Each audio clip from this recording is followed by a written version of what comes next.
Hola, ¿qué tal? Buenos días. Quien les habla es el licenciado Fernando Benítez y el tema de hoy va a ser valoración respiratoria seguida de farmacología respiratoria. Bien, antes de pensar hagamos un repaso breve sobre anatomía y fisiología del aparato respiratorio. En cuanto a anatomía, podemos dividir el aparato respiratorio en dos, la vía aérea superior y la vía aérea inferior. La vía aérea superior está compuesta por la cavidad oral y nasal, o lo que conocemos como rinofaringe u orofaringe, por la laringofaringe y la laringe, ¿sí? La vía aérea inferior es todo aquello que se encuentre por debajo de la laringe, que va a ser el órgano que nos va a marcar el límite, y la vía aérea inferior está compuesta por tráquea, bronquios, bronquiolos y pulmones. Cada parte que compone el aparato respiratorio tiene una función específica e importante, que es garantizar y asegurar el intercambio gaseoso, que es básicamente la función más importante del aparato respiratorio, ¿sí? Bien, no menciono acá a los alvéolos, ¿sí? Porque hablábamos de una división anatómica, ¿sí? Y cuando hablamos de los alvéolos, podemos decir que los alvéolos son esa estructura donde se lleva a cabo la función más importante, es decir, la función fisiológica más importante de este sistema, ¿sí?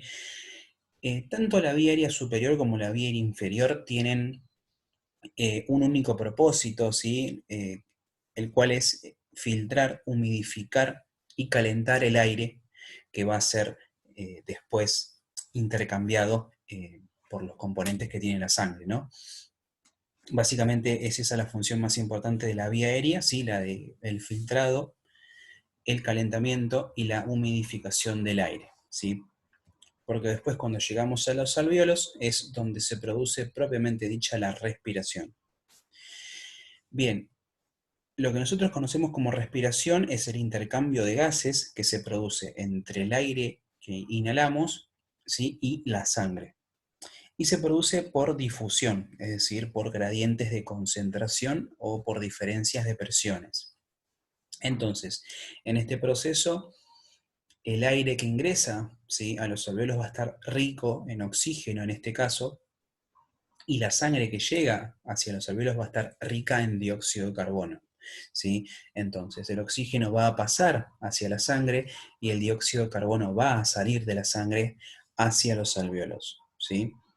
Y ahí es donde se produce el proceso de respiración propiamente dicho.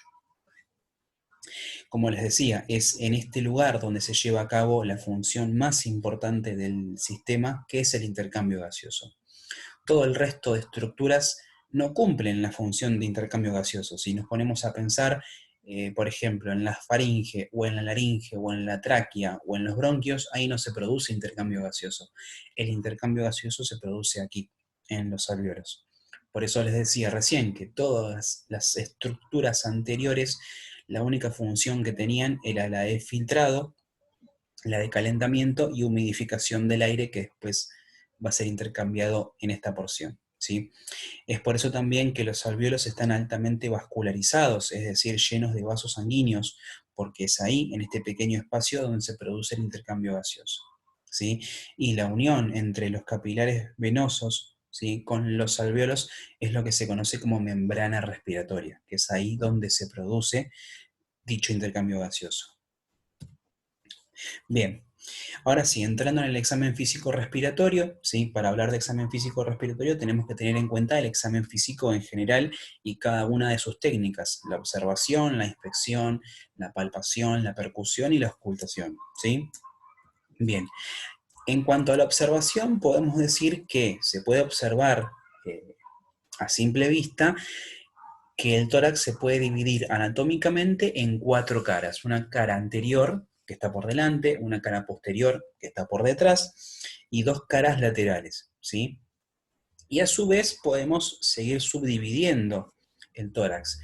Por ejemplo, si nos imaginamos una línea media, ¿sí?, que pasa por encima de lo que es el esternón, podríamos dividir al tórax en dos hemisferios, un hemisferio izquierdo y un hemisferio derecho, ¿sí?, lo que se conoce como hemitórax izquierdo y hemitórax derecho.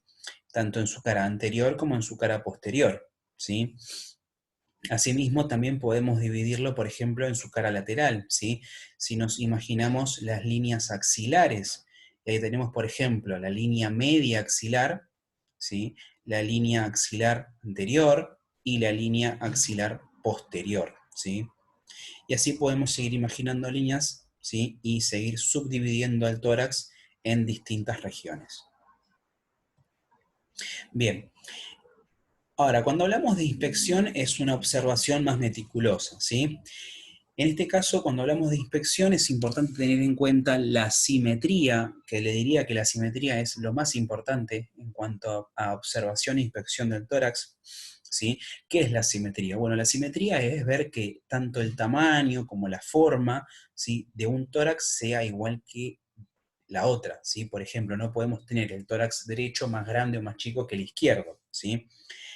Esa diferencia hace que sean asimétricos, ¿sí? Y lo importante es que sean simétricos, es decir, que sean iguales o lo más parecidos posible en cuanto a forma y tamaño, ¿sí? Mediante la inspección también lo que se puede hacer es ver la presencia de masas, de nódulos, de cicatrices, algún cambio de color en la piel, alguna deformidad que puede ser congénita o adquirida, ¿sí? Y también es muy importante con la inspección es observar cómo es la respiración, porque después vamos a ver más adelante que hay distintos tipos de respiraciones. Y eso se logra mediante la inspección, ¿sí? Lo ideal sería que la inspección del tórax se realice con el paciente sentado. Esto muchas veces se ve imposibilitado por la condición del paciente, pero si pudiéramos lograr que se encuentre sentado sería lo ideal. Bien, a simple vista también lo que podemos ver son los tipos de tórax, por ejemplo, donde tenemos el tórax en tonel, ¿sí?, que es un tórax con perímetros grandes, ¿sí?, que se da mucho, por ejemplo, en los pacientes con EPOC, que llegan a esta condición debido al gran esfuerzo que deben hacer sus músculos respiratorios para producir justamente la respiración. Ese esfuerzo, que se prolonga durante muchos años, produce que el tórax se deforme de forma tal que llegan a adquirir esa forma como de tonel o barril, si uno se lo pudiera imaginar. Otro tipo de tórax que tenemos, y esto ya es algo congénito, es por ejemplo el pectus excavatum, ¿sí?, que es aquel tórax que presenta un hundimiento en la zona central, ¿sí?, anterior del tórax, donde tenemos el esternón, por ejemplo, y esta condición lo que hace es comprimir los órganos torácicos, tanto como los órganos mediastínicos, y puede llegar a causar hipoplasia del corazón. También podemos encontrar cifosis, ¿sí?, que es una curvatura anteroposterior de la espina dorsal, ¿sí? Podemos encontrar escoliosis, que es una deformidad también espinal, pero en este caso lateral, no anteroposterior como la anterior, ¿sí?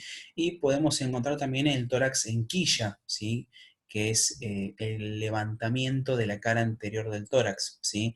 El tórax en quilla sería lo opuesto al pectum excavatum, ¿sí?, si lo pudiéramos ver. Bien, hablábamos entonces de tipos de respiración, que esto es lo que se puede ver a simple vista en el paciente, ¿sí?, o quizás aplicando un poquito de palpación también. Podemos tener la eupnea, que es la respiración normal, normal en cuanto a frecuencia, en cuanto a profundidad, en cuanto a ritmo, ¿sí? Siempre que analicemos esto, pensemos en eso, la frecuencia, la intensidad o amplitud y el ritmo, para poder decir si es normal o anormal algo, ¿sí? Podemos tener disnea, que es una dificultad para respirar, ¿sí? Podemos tener apnea, que es el cese de la respiración, ¿sí? Por ejemplo, acá tenemos un gráfico donde tenemos una curva plana, ¿sí? Esta franja, digamos, este intervalo, se lo puede conocer como un intervalo de apnea, donde no tenemos respiración alguna. Podemos tener ortopnea, que es dificultad para respirar en alguna posición, generalmente acostado, ¿sí?, o posición de cúbito supino. Generalmente los pacientes que presentan ortopnea tienen que incorporarse de la cama y sentarse para poder respirar mejor. Podemos tener taquipnea, que es un aumento, ¿sí?, en la frecuencia de la respiración, como tenemos acá.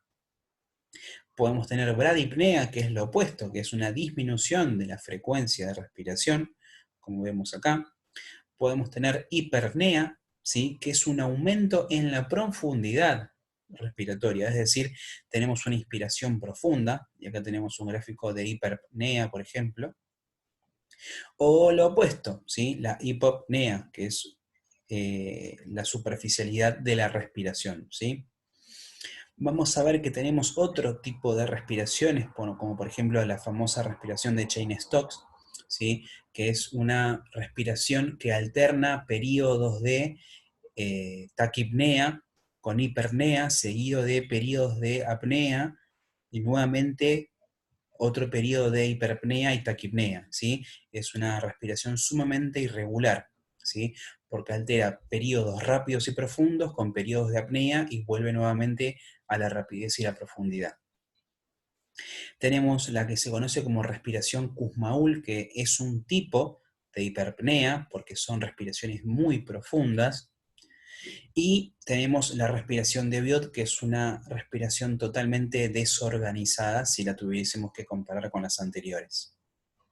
Bien, esto del tipo de respiración, como les decía, es algo que se puede ver a simple vista con la observación o aplicando un poquito de palpación en tal caso también.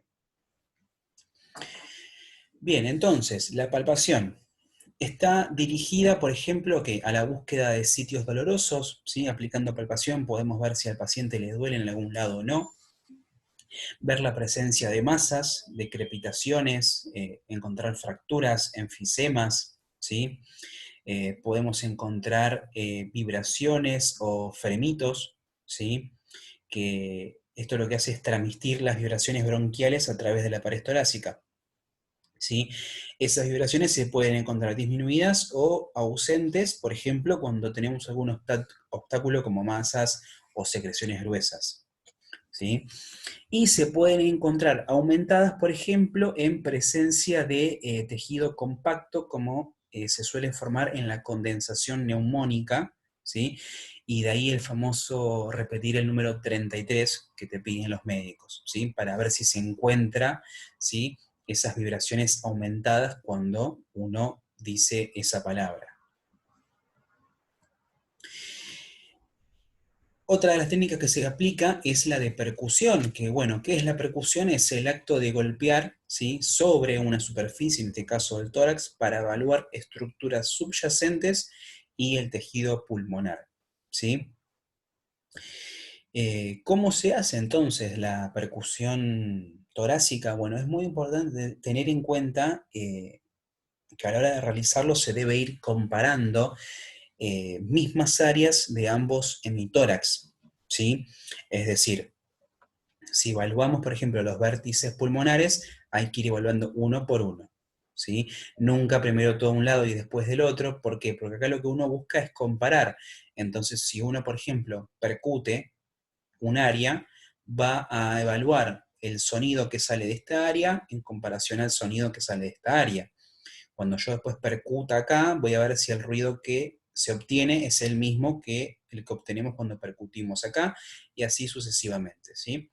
Pero es muy importante tener en cuenta eso, que debe realizarse comparando áreas, ¿sí? Mismos puntos en distintos lados, ¿sí? Y que hay que tratar de evitar, ¿sí? Percutir sobre estructuras óseas, ¿sí? O en el caso de las mujeres sobre los senos, porque esas estructuras nos podrían alterar el sonido que se emite producto de la percusión, ¿sí? Entonces, lo que deberíamos hacer es pedirle al paciente que tome una inspiración profunda y que la sostenga antes de que realicemos nuestra percusión, ¿sí? Esto más que nada es para determinar, por ejemplo, el margen inferior, ¿sí? Del pulmón cuando está lleno de aire. Si nosotros le pedimos al paciente que inspire lo más profundo, podemos percutir el pulmón a ver hasta dónde se expande, por ejemplo. Y posteriormente le vamos a pedir que haga lo opuesto, ¿sí? Una exhalación máxima, ¿sí? De esta forma vamos a poder ver cuál es el límite mínimo y máximo de expansión de un pulmón ante una inspiración y una exhalación máxima o forzadas, ¿sí? Bien, entonces, la percusión ¿sí? Lo que va a hacer es originar un movimiento, porque es un golpe lo que estamos aplicando, en la pared torácica y órganos adyacentes, ¿sí? En los cuales podemos encontrar, por ejemplo, aire, líquido, estructuras sólidas, etcétera, etcétera, ¿sí? ¿Cuáles son entonces los sonidos normales y anormales en cuanto a la percusión? Bien, los ruidos normales podríamos decir que son un ruido claro, ¿sí? Sonoro y resonante. ¿Esto por qué? Porque, bueno, justamente la cavidad torácica es una cavidad que tiene entre ellos pulmones, estructuras huecas, ¿sí? Y cuando uno aplica un golpe, lo que obtiene es un sonido bastante resonante y claro, ¿sí? Bien, ¿cuáles son entonces los sonidos que podemos encontrar en la cavidad torácica cuando aplicamos la percusión? Bien, podemos encontrar timpanismo, ¿sí? O sonido timpánico, que indica la presencia de aire. ¿Cómo definiríamos al sonido timpánico o de timpanismo? Sería como golpear una estructura hueca, para que se imaginen. Es como golpear algo hueco, ¿sí? Es la resonancia que se obtiene cuando uno golpea una estructura hueca, ¿sí? Hueca justamente por la presencia de, en este caso, aire. El otro sonido que podemos encontrar es el sonido de matidez o sonido mate, que nos indica la presencia de líquido, ¿sí? Por ejemplo, cuando tenemos condensación por neumonía, o además el sonido mate o matidez lo que nos indica es la presencia de estructuras sólidas, ¿sí? Por ejemplo, si uno percute sobre el hígado, va a escuchar un sonido timpánico, porque el hígado es una estructura maciza, por así decirlo. Si uno, por ejemplo, percute sobre el estómago en ayunas o sobre los intestinos en ayunas, al no haber contenido sólido y ser una estructura relativamente hueca, lo que va a escuchar es timpanismo, ¿sí? Bueno, y así. Esos son los tipos de sonidos que podemos escuchar mediante la percusión en este caso. Bien, ahora la auscultación, ¿sí? La auscultación es el proceso de escuchar, ¿sí? Los sonidos que se pueden producir en el tórax o en cualquier otra parte del organismo, ¿sí? Y para lo cual utilizamos el estetoscopio. En este caso, de la valoración respiratoria y torácica, lo vamos a utilizar para identificar los sonidos pulmonares normales y los anormales. ¿Cómo es entonces la técnica de auscultación? Bien, hay que decirle al paciente, siempre y cuando sea posible y el paciente colabore, a que respire despacio y profundo con la boca abierta, ¿sí? La campana del estetoscopio debe estar sobre la piel. El tubo flexible o la tubuladura del estetoscopio no debería tocar ningún tipo de objeto para evitar que haya interferencia y falsos sonidos que nos puedan llegar a confundir. Y tener en cuenta que la auscultación debe ser sistemática. ¿Esto qué quiere decir? Que debe tener el mismo orden de simetría que tenía la percusión, ¿sí? Es decir, si empezamos auscultando los vértices, vamos a auscultar el vértice derecho, seguido del vértice izquierdo, y así ir bajando, ¿sí? Los lóbulos medios, los lóbulos inferiores, las bases, ¿sí? Siempre teniendo en cuenta y siguiendo el esquema de simetría, ¿sí? Esto es muy importante que lo tengan en cuenta. Tanto en la cara anterior como en la cara posterior, ¿sí? Si ustedes ven, ¿sí? En la cara inferior de los pulmones tenemos más puntos, tanto de auscultación como de percusión. Si alguno se pregunta a qué se debe esto, bueno, justamente porque las bases pulmonares son mucho más grandes y más extensas que los vértices, ¿sí? Además, las bases pulmonares tienden a encontrarse, ¿sí? Hacia la cara lateral posterior del tórax, ¿sí? Las bases pulmonares están en una posición posterior, ¿sí? Es más fácil auscultar las bases pulmonares tanto en la espalda, ¿sí? En la posición posterior, como en los laterales, ¿sí? No así tanto en la región anterior. Pero bueno, es muy importante que tengan en cuenta esto de que debe ser sistematizado y seguir respetando la simetría que veníamos respetando en la percusión, también aplica en la ocultación.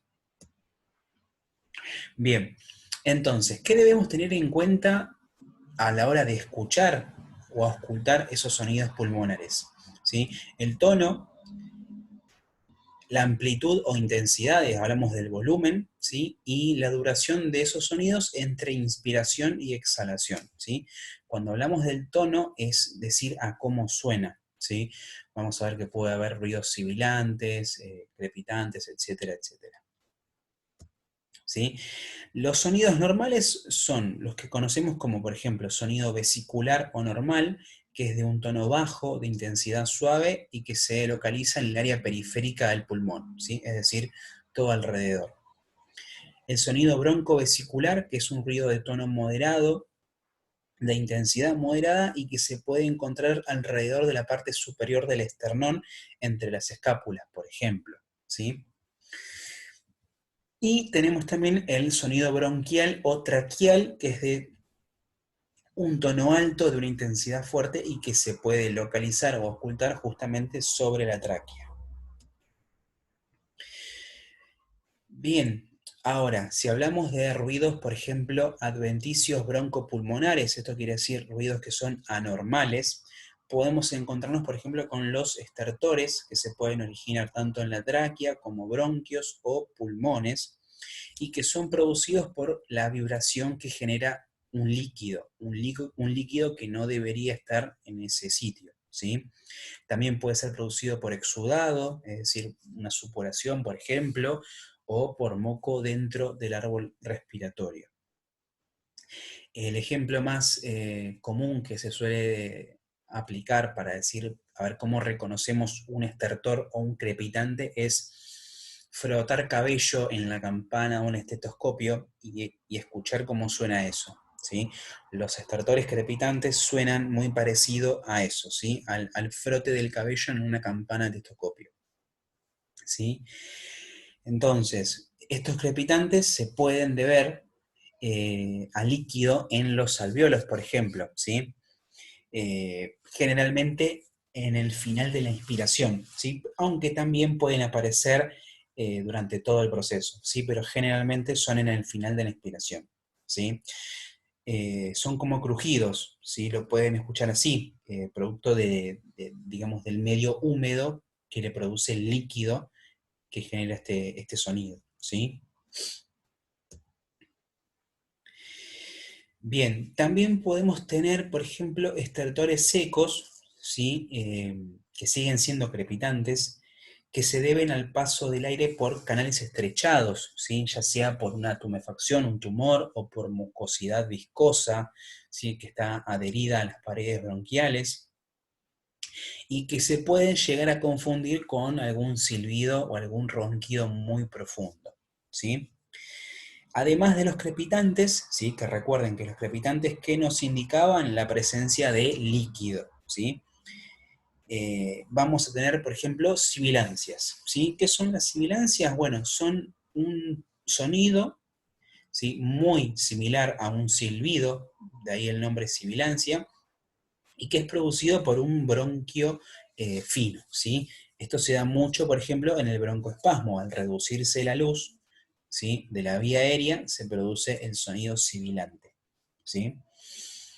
Y el roncus, ¿sí? Que son como silbidos, pero mucho más grave, ¿sí? Y que se produce por la presencia, por ejemplo, de eh, presencia de secreciones o moco en los bronquios, ¿sí? O por bronquios estrechados, bien gruesos, que se produce, por ejemplo, en la bronquitis, ¿sí?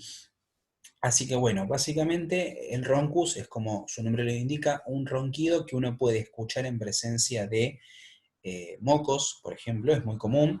Las sibilancias es como un silbido que uno puede escuchar, por ejemplo, en las crisis de broncoespasmo, que se produce por la estrechez de la luz bronquial, y los crepitantes o estertores, que es como un sonido similar al frote de un pelo, si uno lo pudiera escuchar en el estetoscopio, y que es producido por la presencia de agua, ¿sí? De líquido, generalmente en el espacio alveolar. Otro tipo de ruido que podemos tener son los frotes pleurales, ¿sí? Recuerden que los pulmones están contenidos dentro de la cavidad pleural, ¿sí? Que tenía dos caras, una cara parietal y una cara visceral, ¿sí? En el medio de esas dos caras teníamos una cierta cantidad de líquido pleural, cuya función es la de lubricar la cavidad y permitir el normal movimiento de los pulmones en cada respiración. Ahora, cuando ese líquido se ve alterado o disminuido por alguna alteración o se ve dañado, eh, puede que haya un cierto roce que nos produzca el ruido de frote pleural, ¿sí? Que si uno lo pudiera escuchar es como un ruido justamente de un roce o de un frote producido por el exudado y las rugosidades que puede producir, por ejemplo, una inflamación de las pleuras, ¿sí? Y esto hace que se choquen entre cada ciclo de respiración. Se pueden llegar a percibir muy próximas al oído, es decir, sin necesidad de un estetoscopio, ¿sí? Y aumentan si se comprime el sitio de auscultación. No se van a modificar con la tos y suelen acompañarse de dolor, ¿sí? Además del ruido. Bien, tenemos otros medios de valorar, por ejemplo, la función respiratoria o el tórax, ¿sí? Como son, por ejemplo, la gasometría arterial, para ver los valores tanto de oxígeno como de dióxido de carbono, la espirometría, que es para ver los volúmenes respiratorios, ¿sí? Algo que hacemos muy habitual nosotros, la oximetría de pulso mediante un saturómetro. Podemos realizar cultivos de esputo. En cuanto a imágenes, tenemos desde una placa de tórax, una tomografía, una resonancia, una angiografía, ¿sí? Tenemos también broncoscopía, toracoscopía, toracocentesis, biopsia, ¿sí? Estos son otros tipos de estudios diagnósticos que nos permiten hacer una valoración de la función respiratoria, justamente, ¿sí? Bien, antes de seguir con farmacología respiratoria, vamos a ver un pequeño video, ¿sí? Sobre los ruidos respiratorios, como para que puedan escuchar, eh, para que puedan ver o escuchar cómo son, ¿sí? Si bien no suelen ser siempre así, son bastante aproximados. Así que bueno, arrancamos con los crepitantes, ¿sí? Y vamos avanzando.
Bien, si bien no suelen ser siempre así los sonidos respiratorios, es bastante aproximado, ¿sí? Igual la mejor forma de valorarlo, verlo, entenderlo, es usando un estetoscopio y ocultando personas reales, ¿sí? Ahí van a poder valorar realmente cómo son estos sonidos. Pero bueno, estos ejemplos son bastante aproximados. Bien, ahora pasamos a farmacología respiratoria, ¿sí? Vamos a ver que hay muchísimos fármacos utilizados, ¿sí? Para lo que es la función respiratoria, ¿sí? Acá nos vamos a centrar solamente en los más importantes. Podemos tener, por ejemplo, fármacos broncodilatadores, ¿sí? Como los estimulantes o antagonistas beta 2, anticolinérgicos, metilsantinas, y podemos también tener otro tipo de fármacos que no son broncodilatadores que se pueden utilizar, por ejemplo, en el asma, ¿sí? También tenemos glucocorticoides, ¿sí? Por ejemplo, que acá no se menciona. Eh, Podemos tener fármacos antitusígenos que podemos dividirlo en dos grupos: los que actúan sobre el centro de la tos y los que actúan sobre el reflejo de la tos, que ahora vamos a ver que no es lo mismo. Y también tenemos fármacos que son mucolíticos y expectorantes. Entonces, empecemos por los fármacos broncodilatadores, ¿sí? La acción principal de estos es justamente el aumento del calibre de las vías respiratorias, ¿sí? ¿Esto qué quiere decir? Ensancharlas, hacerlas más gruesas, ¿sí? ¿Esto para qué? Para lograr justamente un aumento del flujo aéreo y favorecer de esta manera el intercambio gaseoso y a su vez disminuir el esfuerzo respiratorio, ¿sí? Entonces, dentro de los broncodilatadores tenemos, por ejemplo, estimulantes beta 2, como el salbutamol, el más conocido y usado, formeterol, salmeterol, etcétera, etcétera. También tenemos dentro del grupo de los broncodilatadores, pero en este caso anticolinérgicos, el bromuro de ipatropio, también muy conocido, y el bromuro de tiotropio. Y tenemos también dentro de este grupo de broncodilatadores los relajantes directos de la musculatura lisa, como las metilsantinas. Sí, pero estas últimas no son tan vistas ni usadas. Pero bueno, se las menciono solamente como para que las tengan en cuenta. Estimulantes o agonistas beta 2, ¿sí? En este caso son fármacos que producen broncodilatación, ¿sí? Porque estimulan directamente los receptores beta 2, ¿sí? Que se encuentran localizados en la fibra lisa bronquial. Estamos hablando de músculo, ¿no es cierto? Músculo liso. Si tienen alguna duda o no les cierra esto, busquen, revisen y repasen receptores beta 2, dónde se encuentran y qué efecto producen, y van a poder entender todo lo demás. En este caso son los broncodilatadores más rápidos y eficaces de los cuales se dispone, ¿sí? Entonces son los más usados. Los agonistas beta 2 de acción corta son, por ejemplo, el salbutamol, perdón, el fenoterol, la terbutalina, que presentan un efecto rápido, pero limitado en el tiempo en este caso, ¿sí? Con una duración de 4 a 8 horas, ¿sí? Por eso su recomendación en cuanto al uso es que se utilice principalmente en las crisis agudas, ¿sí? No tanto para un tratamiento crónico o que uno espera un efecto prolongado, pero sí se pueden utilizar en el caso de una crisis, porque son de rápida acción, ¿sí? Y eso es lo que uno busca. ¿Qué presentaciones tenemos? Bueno, tenemos inhaladores presurizados, esto que son los PAF, básicamente, ¿sí? Esto es un inhalador presurizado. Acá tenemos un ejemplo de un PAF de salbutamol, por ejemplo. Tenemos polvos inhalables o inhaladores de polvo, ¿sí? Seco en este caso, como tenemos acá, ¿sí? En este caso estamos hablando de este medicamento se llama Ceretide, que es una combinación de fluticasona y salmeterol, ¿sí? Este dispositivo adentro contiene una cápsula que es como un comprimido, si fuese una pastilla, una cápsula, que adentro contiene un polvo, ¿sí? El dispositivo lo que hace es romper esa cápsula, libera el polvo y el paciente absorbe ese polvo, ¿sí? Un polvo que viene seco. Y también la presentación en nebulizaciones, ¿sí? También muy conocidas.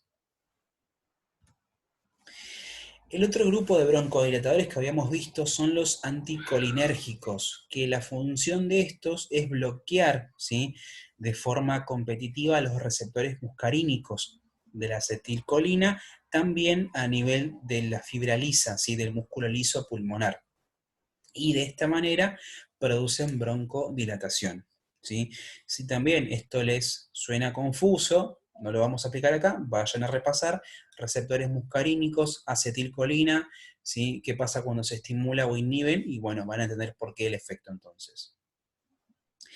Entonces, la eficacia de los anticolinérgicos va a depender, ¿sí?, del grado de participación del reflejo colinérgico en el broncoespasmo, ¿sí? Por eso vamos a ver que hay ciertas medicaciones que se utilizan en una patología y ciertas medicaciones que se utilizan en otra, ¿sí? Porque vamos a ver, ¿sí?, que los receptores muscarínicos de acetilcolina están más desarrollados en ciertas condiciones patológicas que en otras. Bien, se administran principalmente por vía inhalatoria, ¿sí? Y dentro de los anticolinérgicos más comunes encontramos al bromuro de ipratropio, ¿sí?, y al bromuro de tiotropio. La acción broncodilatadora de estos inicia entre el primer y tercer minuto después de la administración, pero su acción total no se alcanza hasta los 20 o 30 minutos recién, y el efecto máximo entre 1,5 y 2 horas. Y la duración de ese efecto es de entre 6 y 8 horas para el hipratropio y más prolongada para el tiotropio, pudiéndose prolongar hasta 24 horas, ¿sí? Con lo cual se podría dar una sola aplicación una vez al día, ¿sí? Por eso vamos a ver que los anticolinérgicos no son tan utilizados en las crisis, por ejemplo, como sí lo son los estimulantes beta 2, como el salbutamol, ¿sí? Acá tenemos dos ejemplos, ¿sí? Uno de bromuro de ipratropio, ¿sí?, el Atrovent, y acá tenemos, por ejemplo, el tiotropio, ¿sí?, el Spiriva, ¿sí? Son medicaciones que uno las va a ver muy habitualmente.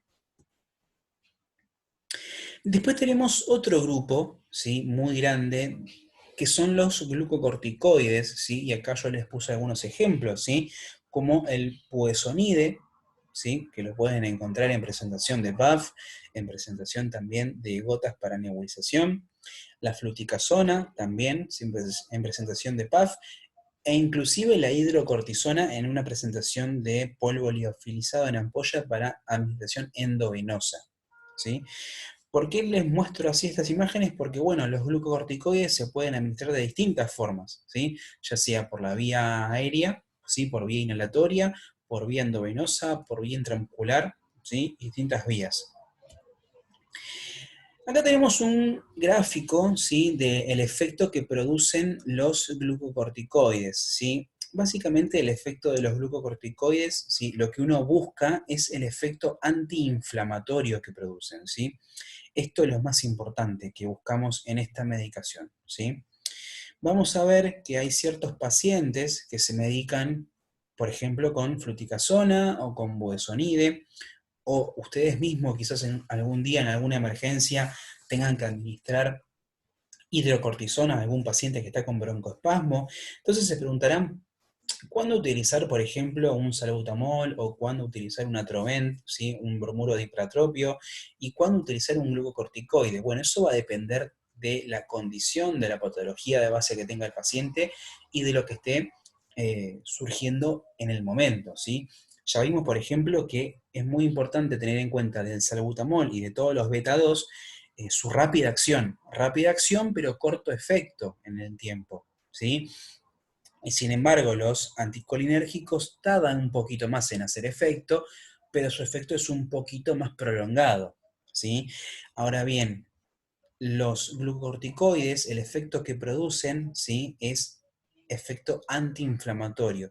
Y es esto lo que vamos a buscar, porque hay ciertas patologías, que las van a ver más adelante, ¿sí?, que el broncoespasmo lo producen, ¿sí?, producto de una gran inflamación en las vías respiratorias.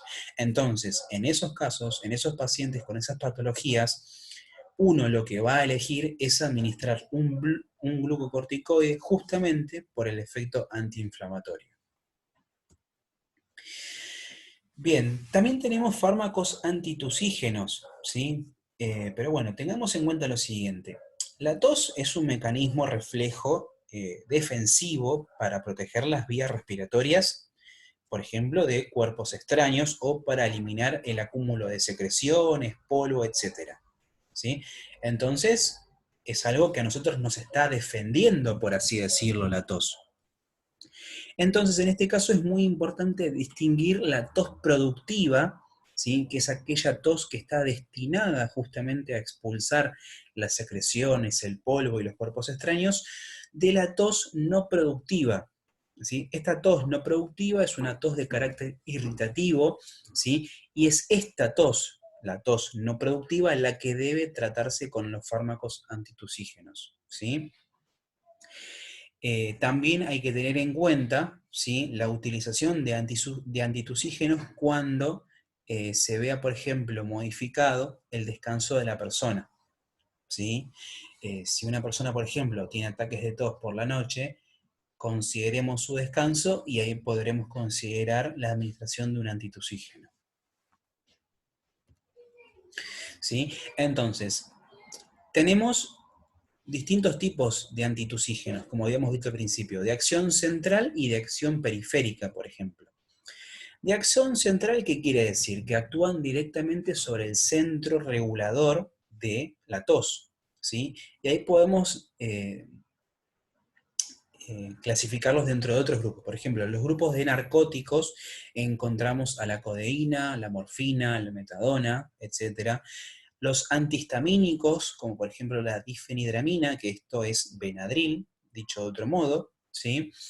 Y tenemos los de acción periférica, que la acción periférica lo que hace es inhibir los efectores y afectores del reflejo de la tos, ¿sí?